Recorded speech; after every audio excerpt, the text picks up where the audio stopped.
murume mukuru kusvikirwa muri pabota. Ha? Kudya bota ramai nini? Ndochanyatsautsanangura ndichiti kudii umbonipe mukana urungoti imimi mamuchimbodyirei bota kwamai nini? Kusvikirwa muri pabota.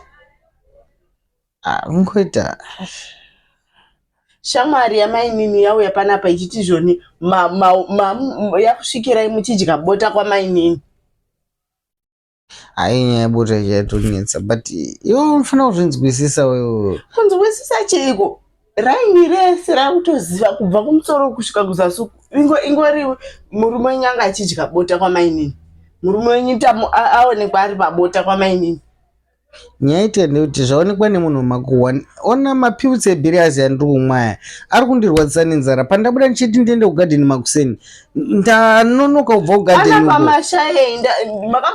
ndati ndanonokerwa nekufamba kusvika kumba kunoku. Chaita ndasvika kwamaini ndandichitoda chimunya pamoto kana kuti pai mukicheni ndakutoona pane porridge ndofanira kutorawo plate kwautongodira mukaplate kangu. Shamwari yamainini ndoyatosvika yakutanga kuti murume mukuru ari kudya porridge pamba pamene akutoshaseka anodya kunge mwana angotaura kuti zvishati chete kungoti vanhu vati ndani vachidyirei kumara. Ndakati chinenye yekudya kumara iyi ndatadza ngo handichadyi kumara but inzara yaita kuti